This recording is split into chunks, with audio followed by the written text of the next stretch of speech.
Test 1, Part 1. A woman wants to find out about a paragliding course.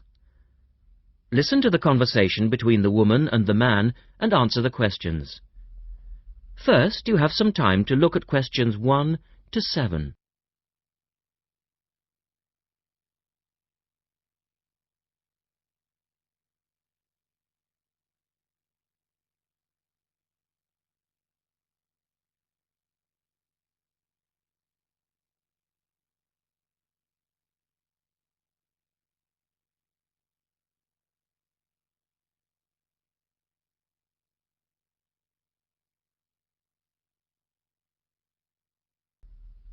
Now we shall begin. You should answer the questions as you listen because you will not hear the recording a second time. Listen carefully and answer questions 1 to 7. Hello, Paragliders Paradise. How can I help you? Oh, hi. I'm interested in doing a course in paragliding. Which course are you interested in? Well, I'm not sure. What's available? Well, we've got the introductory course, which lasts for 2 days. Okay. Or there's the 4-day beginner's course, which is what most people do first. I'd tend to recommend that one. And there's also the elementary pilot course, which takes 5 to 6 days, depending on conditions. We might try the beginner's course. What sort of prices are we looking at? The introductory is $190. The beginner's course, which is probably what you'd be looking at, is $320. No, sorry, $330. It's just gone up. And the pilot course is $430. Right. And you also have to become a member of our club so that you're insured. That'll cost you $12 a day. Everyone has to take out insurance, you see. Does that cover me if I break a leg? No, I'm afraid not. It's only third party and covers you against damage to other people or their belongings, but not theft or injury. You would need to take out your own personal accident insurance. I see. And what's the best way to get to your place? By public transport, or could we come by bike? We're pretty keen cyclists. It's difficult by public transport, though there is a bus from Newcastle. Most people get here by car, though, 'cause we're a little off the beaten track. But you could ride here, okay? I'll send you a map. Just let me take down a few details. What's your name? Maria Gentle. And your address, Maria? Well, I'm a student staying with a family in Newcastle. So it's care of... Care of Mr. and Mrs. MacDonald. Like the hamburgers? Yes, exactly. MacDonald. The post office box address is probably best. It's P.O. Box 676, Newcastle. Is there a fax number there? Because I could fax you the information. Yes, actually there is. It's 0249, that's for Newcastle, and then 775431. Okay, now if you decide to do one of our courses, you'll need to book in advance and to pay when you book. How would you be paying? By credit card, if that's okay. Do you take Visa? Yes, fine. We take all major cards, including Visa. Okay then. Thanks very much. The girl is telling her friend about the course. Look at questions 8 to 10.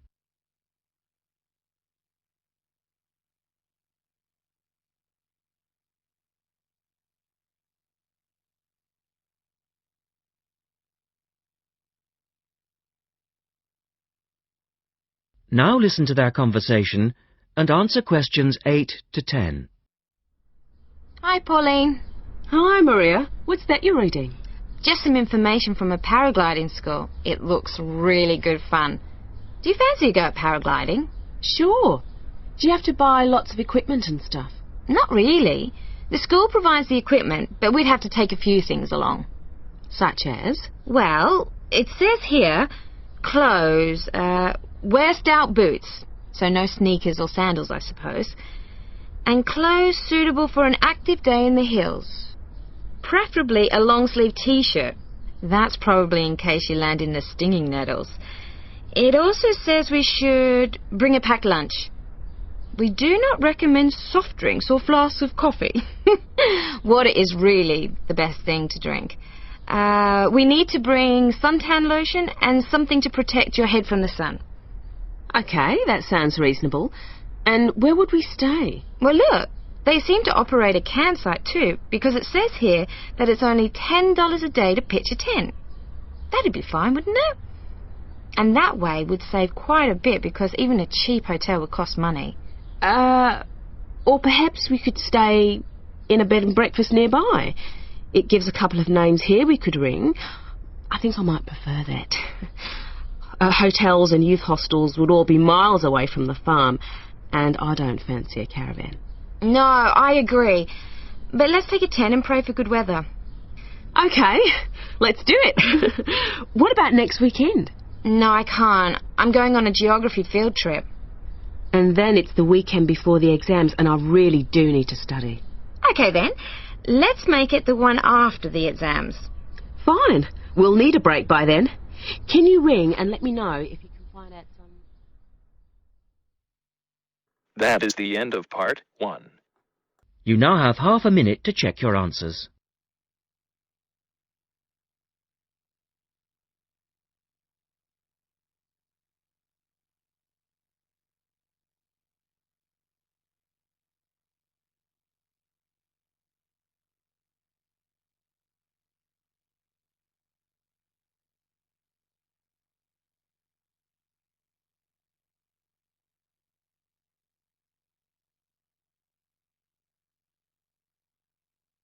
Now turn to part 2. Test 1. Part 2. You will hear a reporter talking on the radio about old racing cars. First, look at questions 11 to 16.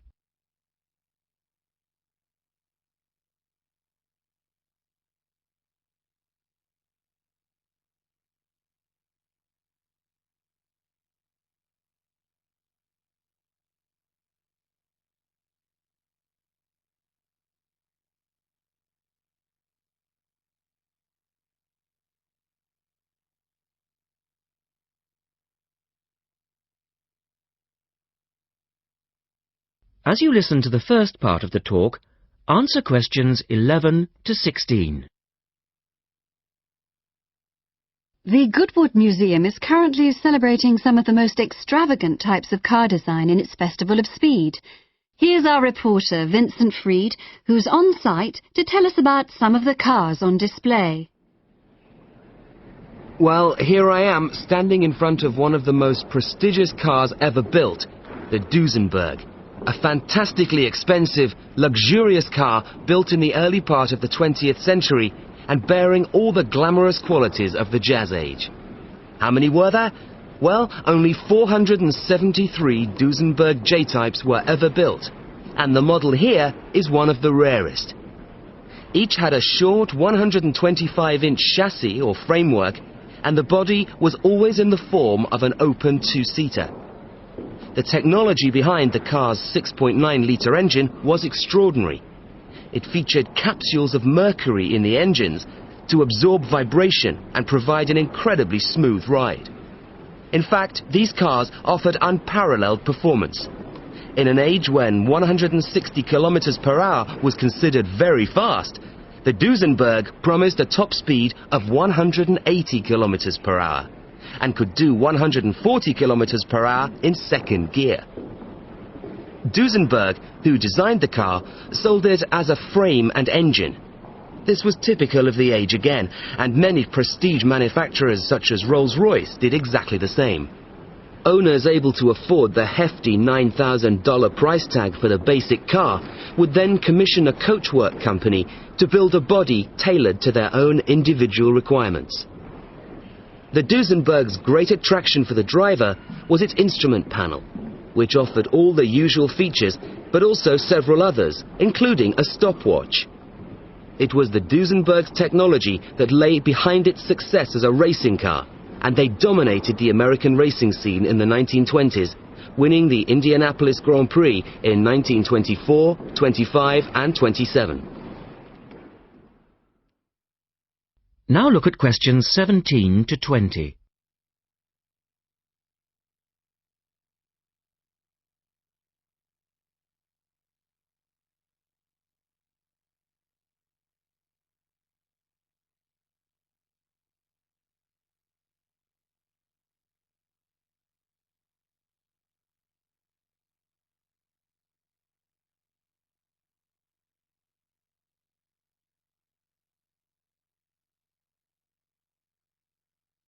As the talk continues, answer questions 17 to 20.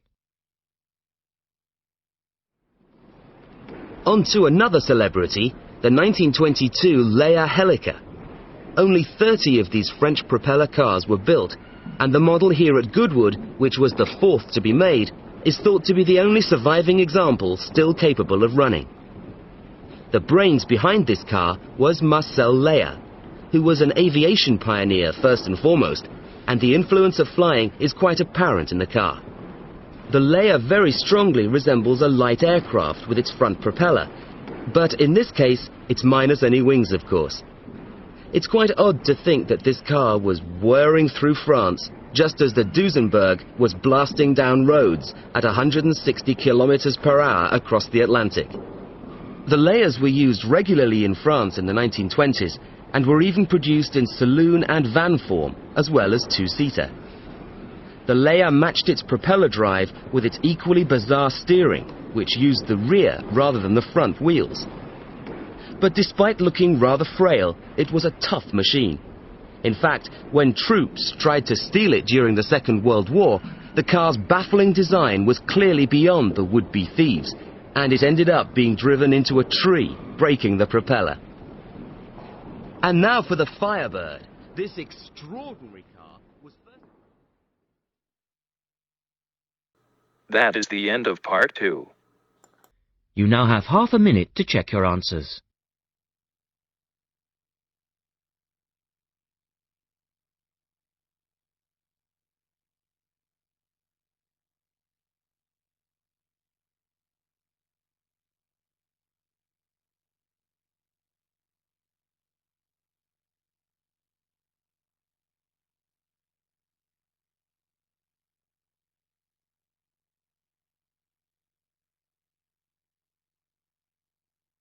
Now turn to part 3.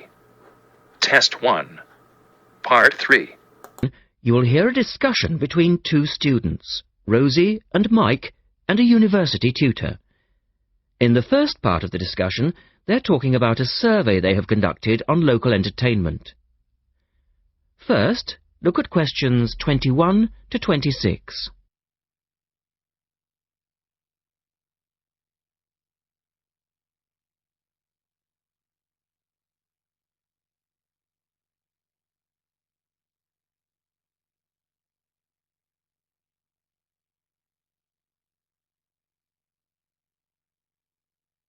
Now listen to the first part of the discussion and answer questions 21 to 26. Good morning, everyone. Well, I think we can start straight away by getting Rosie and Mike to do their presentation. Would you like to start, Rosie? Yes. Well, we've done a survey on local entertainment. Basically, we tried to find out how students feel about the entertainment in the town and how much they use it. Yes, so we've called our project Out and About. Yes, that's a good title. Out and About. We wanted to find out how well students use the entertainment facilities in town, whether they get to see the latest plays, films, that kind of thing. Now, we have our own facilities on campus, of course. Oh, yes. We deliberately omitted those as we really wanted to examine outside entertainment in the town as opposed to on the university campus. Actually, there were a lot of areas to choose from, but in the end, we limited ourselves to looking at 3 general categories: cinema, theatre and music. Right. OK, well, first of all, cinema. In the town, there are 3 main places where you can see films. There's the new multi-screen cinema complex, the old Park Cinema and a late-night Odeon. So, if you look at this chart, in terms of audience size, the multi-screen complex accounts for 75% of all cinema seats. The Park Cinema accounts for 20% of seats, and the late-night Odeon has just 5% of seats.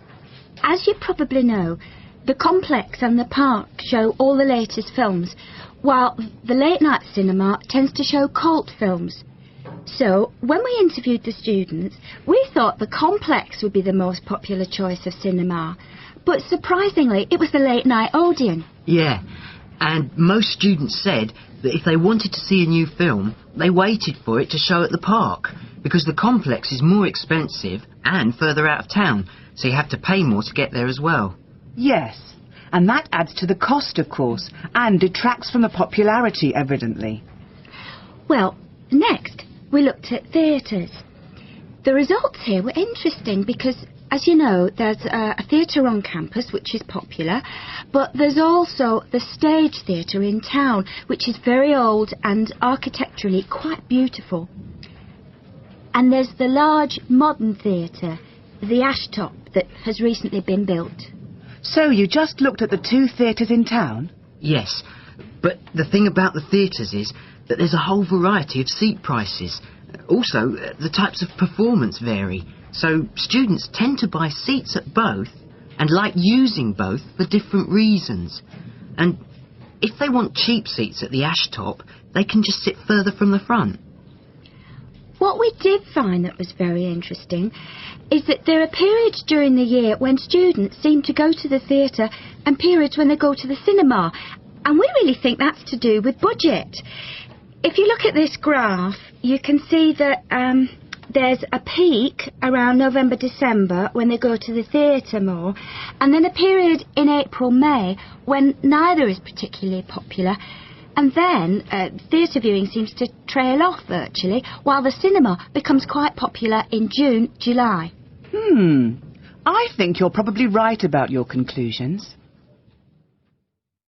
In the second part of the discussion, Rosie and Mike talk about different music clubs. Look at questions 27 to 30 first.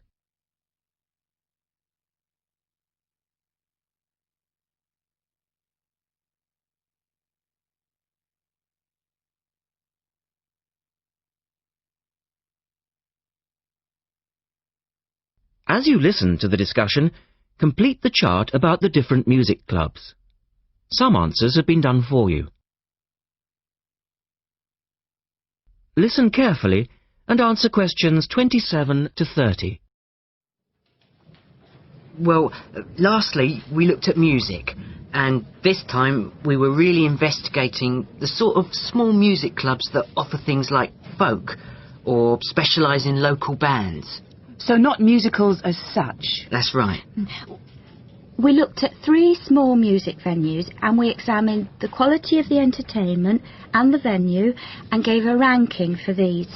A cross, meaning that the quality was poor, a tick, meaning it was okay, and 2 ticks for excellent.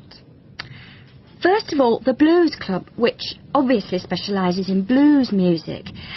This was a pretty small place and the seating was minimal, so we didn't give that a very good rating. No, we don't recommend that one, really. Then the Sansu, which plays a lot of South American music. It was a big place, very lively, good performers, so 2 ticks for that one. The Pier Hotel is a folk venue, a good place for local and up-and-coming folk artists to play. Not the best of venues, as it's in a basement and a bit dark, but the quality of the entertainment was reasonable and the lighting was very warm, so we felt it deserved an average rating. Now finally, there's the Bald Rock Cafe, which features big rock bands and is pretty popular with students, and we enjoyed ourselves there as well, so top marks for that one. And then, did you get any information from the students as to which of the clubs they preferred? That is the end of part 3. You now have half a minute to check your answers.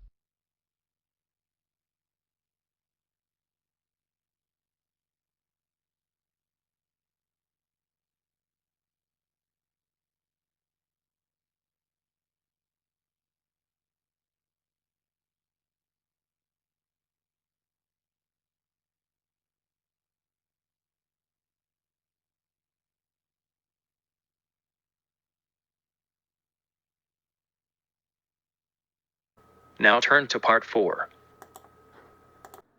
Test 1. Part 4. You will hear a lecturer talking about dust storms. First, you have some time to look at questions 31 to 36.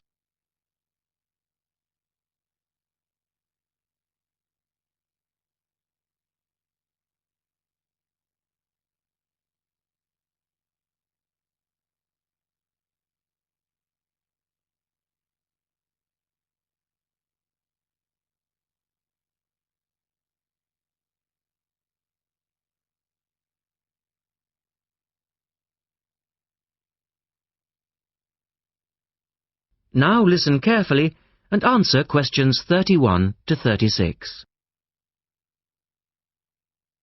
In the last lecture, we looked at the adverse effects of desert dust on global climate. Today, we're going to examine more closely what causes dust storms and what other effects they can have. As you know, dust storms have always been a feature of desert climates, but what we want to focus on today is the extent to which human activity is causing them. And it's this trend that I want to look at, because it has wide-ranging implications. So, what are these human activities? Well, there are two main types that affect the wind erosion process, and thus the frequency of dust storms. There are activities that break up naturally wind-resistant surfaces, such as off-road vehicle use and construction. And there are those that remove protective vegetation cover from soils, for example, mainly farming and drainage. In many cases, the two effects occur simultaneously, which adds to the problem. Let's look at some real examples and see what I'm talking about.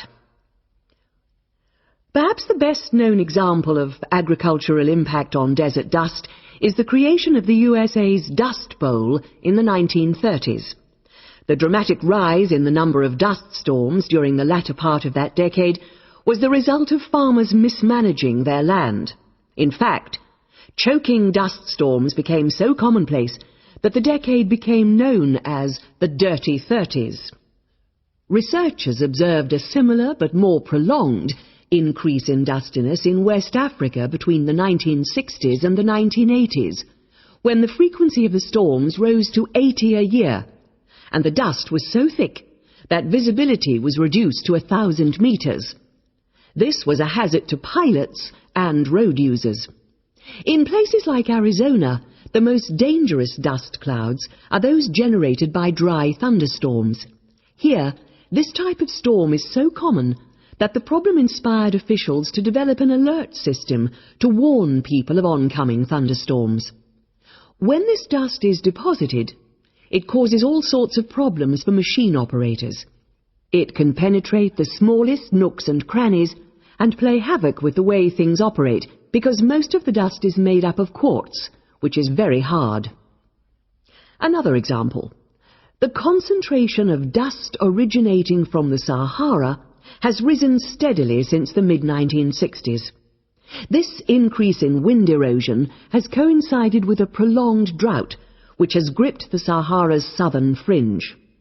Drought is commonly associated with an increase in dust-raising activity, but it's actually caused by low rainfall, which results in vegetation dying off. In the second part, the speaker talks about the drying up of the Aral Sea. Look at questions 37 to 40 and complete the flowchart.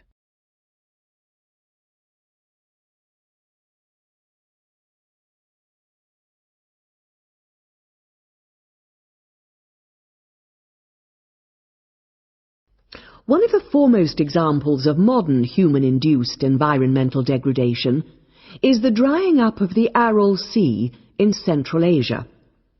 Its ecological demise dates from the 1950s, when intensive irrigation began in the then Central Asian republics of the USSR. This produced a dramatic decline in the volume of water entering the sea from its two major tributaries. In 1960, the Aral Sea was the fourth largest lake in the world, but since that time it has lost 2/3 of its volume. Its surface area has halved, and its water level has dropped by more than 216 meters. A knock-on effect of this ecological disaster has been the release of significant new sources of wind-blown material as the water level has dropped. And the problems don't stop there. The salinity of the lake has increased so that it is now virtually the same as seawater. This means that the material that is blown from the dry bed of the Aral Sea is highly saline. Scientists believe it is adversely affecting crops around the sea because salts are toxic to plants. This shows that dust storms have numerous consequences beyond their effects on climate. both for the workings of environmental systems and for people living in dry lands. You now have half a minute to check your answers.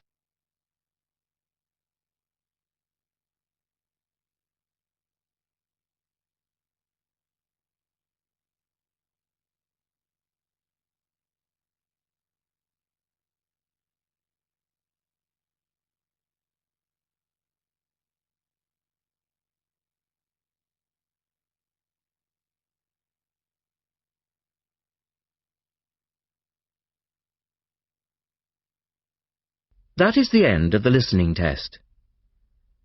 At the end of the real test, you will have 10 minutes to transfer your answers to the listening answer sheet.